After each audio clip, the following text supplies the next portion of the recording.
La guerre de Cent Ans et les révolutions de Paris par Jacques Bainville.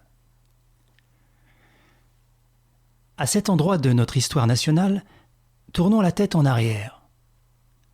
En 3 siècles et demi, avec des moyens d'abord infimes, les Capétiens sont arrivés à des résultats considérables. La France qu'ils ont formée a déjà grande figure. Ce n'a pas été commode tous les jours. Il s'en faut de beaucoup que nos rois aient fait tout ce qu'ils auraient voulu. Pourtant, parfois, ils se sont trompés, n'étant pas infaillibles. Souvent aussi, ils ont rencontré la résistance du dehors et celle, non moins redoutable, du dedans. Le sentiment de l'intérêt général n'était pas plus répandu dans ces temps-là que de nos jours, et les intérêts particuliers ne s'immolaient pas plus volontiers qu'aujourd'hui.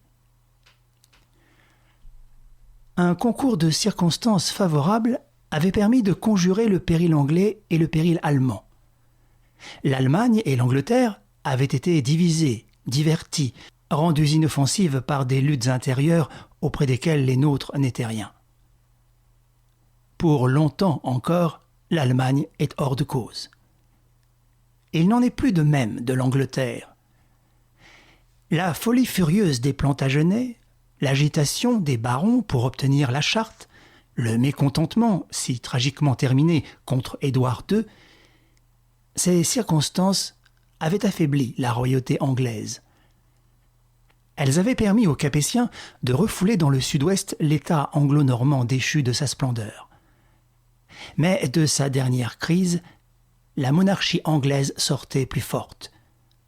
On eût dit qu'elle s'était retrempée dans le régicide. L'Angleterre, avec Édouard III, a un gouvernement. En outre, elle est devenue un pays d'industrie et de commerce qui a besoin de marchés et de colonies. La France est à portée de sa main, et la France est riche. Un irrésistible instinct pousse à la conquête l'Angleterre affranchie de ses dissensions. La France est prospère. Le butin de l'armée d'Édouard en témoignera. De longues années d'organisation et de paix ont permis aux Français d'accumuler des richesses. Michelet en convient. L'État florissant où les Anglais trouvèrent le pays doit nous faire rabattre beaucoup de tout ce que les historiens ont dit de l'administration royale au XIVe siècle. Laborieux, économes, paysans et bourgeois de France sont toujours pareils à eux-mêmes. Ils ne se doutent pas que leur terre est enviée, que les richesses ne se gardent pas toutes seules, que l'or attire la conquête. Ils ne comprennent pas que certains sacrifices sont utiles, qu'il ne faut pas lésiner sur la prime d'assurance nationale. Dans ce pays riche, quel mécontentement contre les impôts! C'est presque une révolution à la fin du règne de Philippe le Bel. Ses fils ont dû céder sur la question d'argent.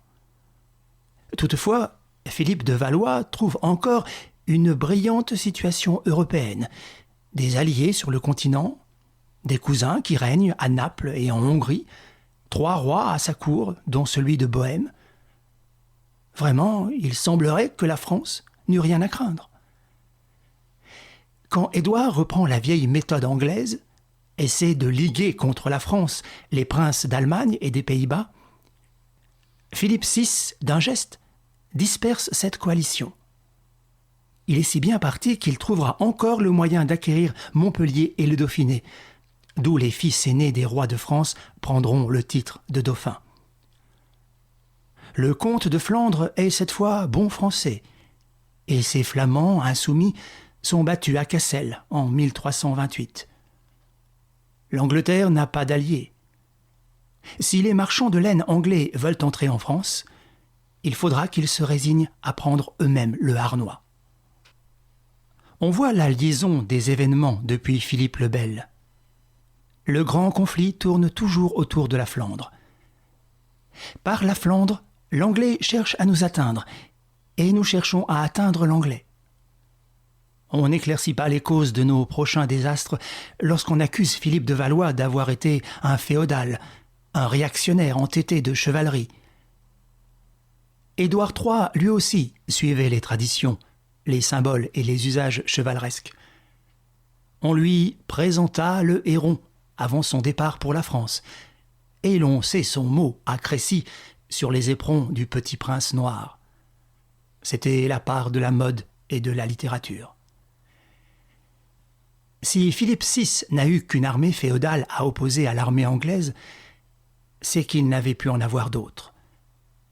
Édouard III, par de longs préparatifs, avait formé une armée presque moderne, munie d'artillerie, de tout le nouveau matériel du temps. Ces soldats servaient obligatoirement portée uniforme. La flotte de guerre, la défense des côtes, les approvisionnements, tout avait été soigné. Les marchands anglais n'avaient refusé aucun crédit. Rien de pareil en France. De l'argent ? Le contribuable crie. Philippe VI dut essayer de s'en faire par des moyens médiocres et d'un rendement douteux, par le pape et la promesse d'une croisade. La marine de Philippe le Bel, elle n'a plus d'équipage exercé et elle se délabre. Le service militaire, les communes s'en rachètent. La noblesse, qui le doit, demande des indemnités. La France n'est pas dans de bonnes conditions. Plusieurs années se passèrent avant l'engagement décisif. Les adversaires se tâtaient. Édouard III intervenait dans nos affaires, celle de la succession d'Artois, celle de la succession de Bretagne. Nous prêtions secours contre lui au roi d'Écosse. Enfin, la Flandre, longtemps hésitante, se rangea du côté des Anglais. Édouard y trouva un homme à lui, un grand brasseur de gants, Jacques Artevelde, qui devint le véritable maître du pays flamand. Les hostilités s'ouvrirent sur mer et la flotte française paya des années d'incurie.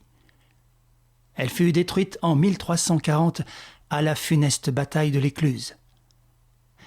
La guerre de 100 Ans a commencé par ce désastre, par l'équivalent de Trafalgar. Désormais, l'Angleterre est maîtresse des routes maritimes. Elle envahira la France où et quand elle voudra. Cependant, cette campagne de Flandre tourna court. Édouard III craignit de s'engager trop loin en pays français. Nous espérons que vous avez apprécié cet aperçu. Pour continuer à écouter ce livre audio sur Google Play Livres, utilisez le lien dans la description de la vidéo.